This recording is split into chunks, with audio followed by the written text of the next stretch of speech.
Bonjour, nous sommes le 16 janvier 2020. Alors une information importante, Elena Sagnol, une grande activiste franco-russe, de nationalité d'ailleurs française, elle a dû abandonner sa nationalité russe, puisqu'elle a adopté la nationalité française. Cette grande activiste, vous voyez sa chaîne YouTube et Facebook, s'est fait interner cet après-midi à Minsk, en Biélorussie, où elle est depuis quelques jours.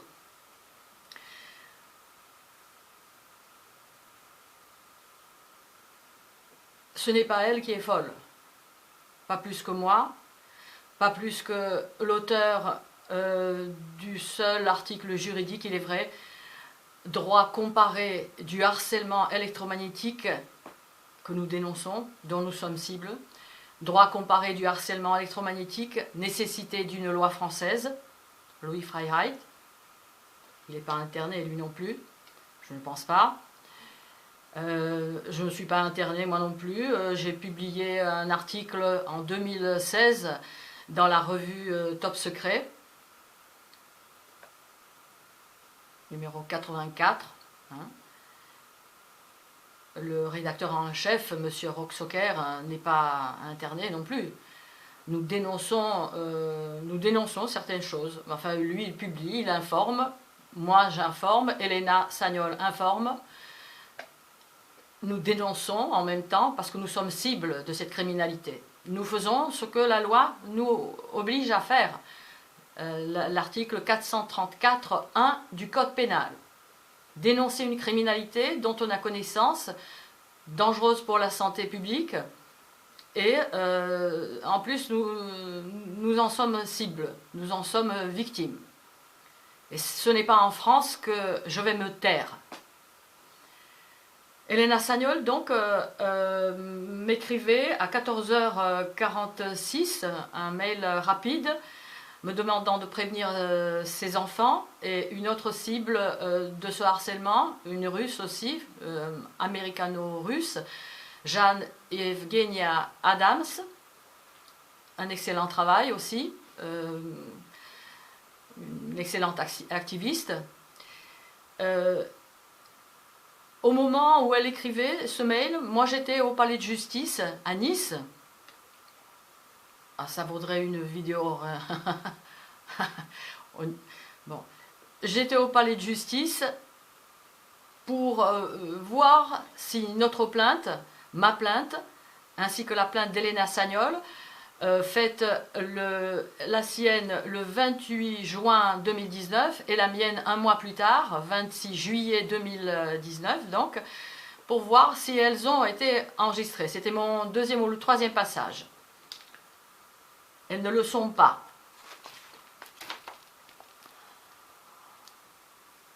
Elena Sagnol et moi. Elles ne le sont pas. Voici la teneur de notre plainte. Vous pouvez juger si c'est des plaintes qui sont faites par des folles. Monsieur le procureur, je me retrouve dans une situation sans précédent, au même titre que les cibles de harcèlement moral, au travail, tout ça. Avant, ça n'existait pas. Et il faut qu'on se penche sur notre harcèlement, sur le vôtre également, parce que vous êtes nombreux à être dedans, dans ce qu'on appelle la phase dissimulée. Monsieur le procureur, je me retrouve dans une situation sans précédent. Je suis irradié et agressé par les armes à énergie dirigée. Donc qui c'est qui est derrière? Ou par d'autres objets, dispositifs ou appareils dont l'effet dommageable est basé sur l'utilisation du rayonnement électromagnétique, lumineux, thermique ou acoustique. Elena s'est fait violemment, sauvagement agresser par des dispositifs de cet ordre-là, acoustique. Et je puis vous dire, pour avoir expérimenté ça un peu moins qu'elle, que ça fait hurler. Ça fait hurler. La plupart de ces agressions sont possibles uniquement si les personnes sont implantées, infectées par les puces à radiofréquence, les puces RFID, qui nous ont été implantées à notre insu, contre notre volonté. Excusez-moi pour les parenthèses. Hein. Vous les reconnaissez, j'espère, mais je peux publier la plainte dans le texte. Comme je le disais dans une vidéo précédente, il y a 2-3 jours, l'hypnose forcée fait partie intégrante de cette criminalité. Je demande, monsieur le procureur, une expertise impartiale au vu de la justice, à voir où on en est dans ce pays. C'est vrai, ça fait rire, mais il faut faire quelque chose. Voilà, on fait. Je demande une expertise impartiale afin de constater la présence de ces implants RFID, définir les fréquences sur lesquelles ils émettent et qui est en possession de ces bandes de fréquences et déterminer ainsi qui m'agresse à distance. Ça vous fait rire, certains? Dans le premier troll, vous êtes dégommés. Hein, et lorsque ça vous arrivera, parce que ça risque de vous arriver à vous aussi les trolls, venez nous voir. Je demande une véritable enquête. Je suis en possession de différents enregistrements vidéo et photos, ainsi que de différentes détections, notamment des tirs laser. Allez sur ma chaîne pour voir ce que je me prends. Je les fournirai lors d'une enquête. Il y a une atteinte à mon intégrité physique, psychologique, psychique, physiologique. Tout le corps est impacté. Le travail cérébral est entravé. Ceux qui déploient ces armes contre moi m'infligent régulièrement différentes douleurs, privations de sommeil et autres violentes agressions. Veuillez croire en mes salutations sincères. Pièce jointe, copie de la réponse du ministère des Armées à un collectif de victimes parisiens dénonçant ces agressions, appelées aussi harcèlement électromagnétique. Voilà que je vais vous lire. Réponse donc.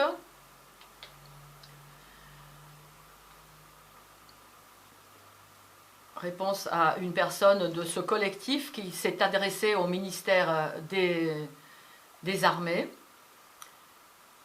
et lui de répondre par message du 13 mai dernier, relayant une lettre du 25 février 2019 qu'ils ont fait. Vous affirmez subir, vous et les adhérents de l'association des victimes de harcèlement électromagnétique et en réseau, des agressions d'origine électronique. C'est pas tout à fait ça, c'est électromagnétique. À cet égard, je vous informe que ces faits ainsi que les nuisances électromagnétiques que vous rapportez ne relèvent pas des compétences du ministère des Armées.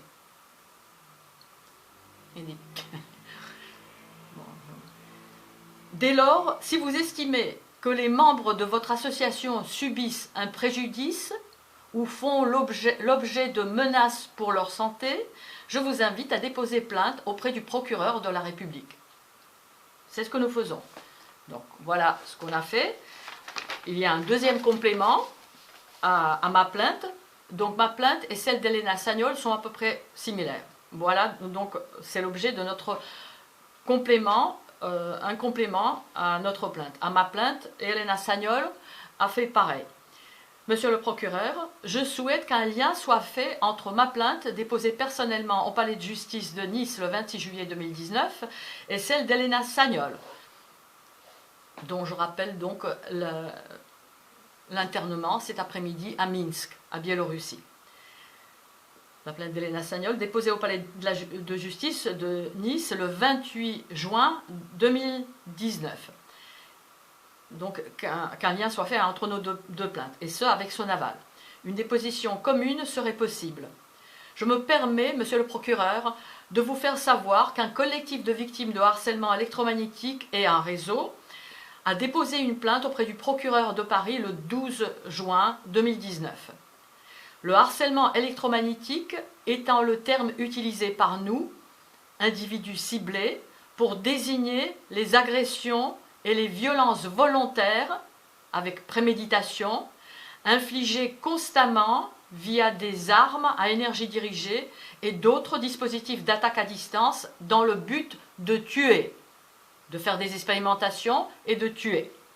Donc je précise que le terme de harcèlement électromagnétique, c'est nous les cibles qui l'utilisons, parce qu'on va nous dire « Ah non mais il n'existe rien dans le code pénal hein. ».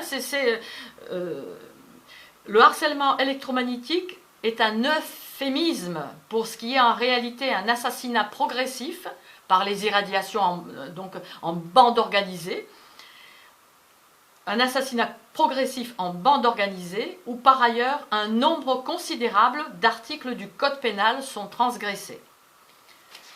Voilà, et nous avons fait Elena Sagnol, donc internée cet après-midi à Minsk, en Biélorussie.